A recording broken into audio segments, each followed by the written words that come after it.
Hey guys, today we're going to go over just some mechanics of a gi choke, the cross choke, okay?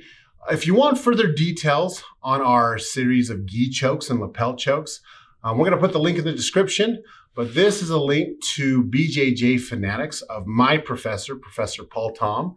We'll put that link in the description, but it's called The Devil's in the Details by Paul Tom on BJJ Fanatics. So go to that link.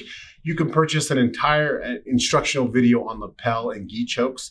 But today we're just going to go real quick, just some mechanics of the cross choke, okay? So let's begin. So I'm not going to do this from guard or mount. We're just going to go over mechanics and some of the problems that people face when trying to do a cross choke.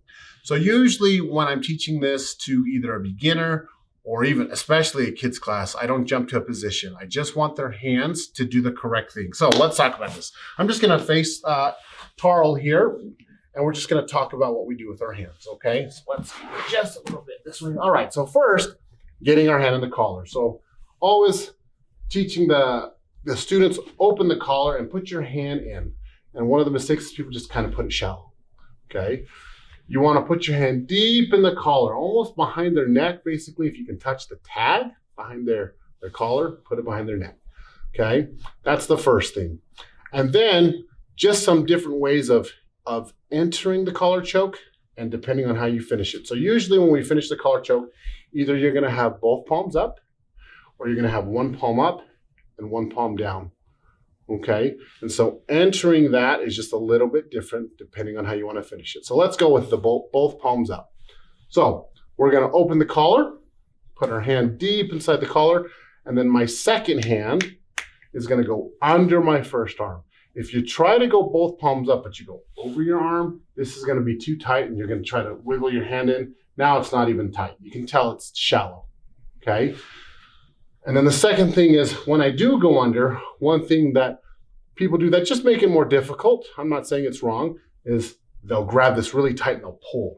But if I pull his collar or his lapel, this side becomes really tight. So I'm going to switch my hands so you can see this. I'm going to put my first hand here. I pull this tight and I try to get in here. This gets tight. You have to wiggle your fingers in to get your choke.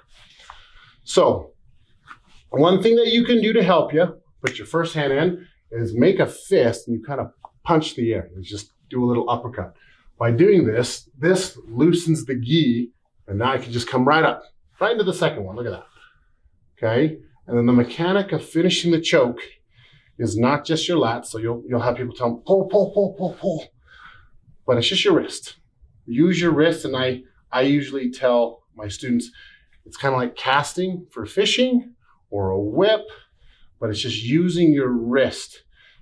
Or another way of explaining it is imagine you're holding a thin string or paper, trying to rip that apart, okay, here.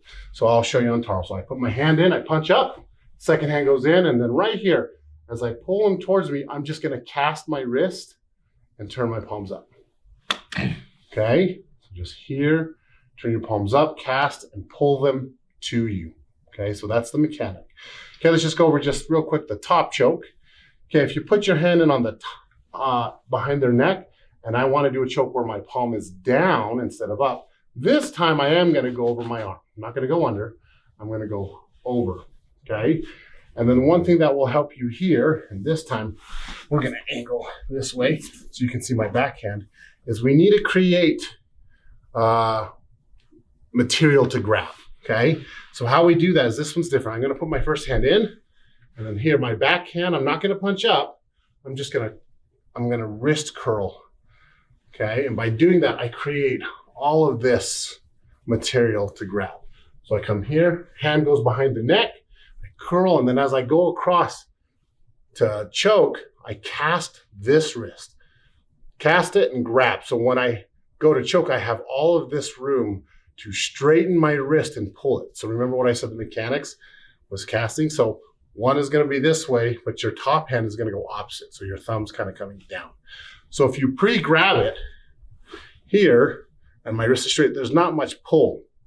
Okay. So once I curl my first hand, second hand comes back, I cast it and grab it. Now look, I have all this pull. Oh, there it is. I accidentally choked him. All of this pull to finish my choke.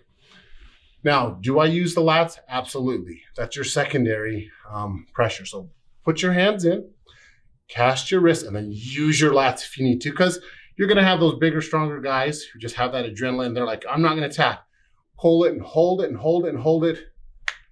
You can put somebody to sleep, okay? So one more time, hand goes in, curl, cast, and then right here, as I pull them to me, I just cast my wrist, and there's our choke. So that's just some simple mechanics of the cross choke. Obviously, there's more details with what you're gonna do with your hips if you're doing it from guard or mount. But like I said, for a full thing on this, go ahead, go to BJJ Fanatics. Link is in the description, but hopefully this helps some of you guys just finish that choke. The devil really is in the details. So have fun with that. Keep training, guys.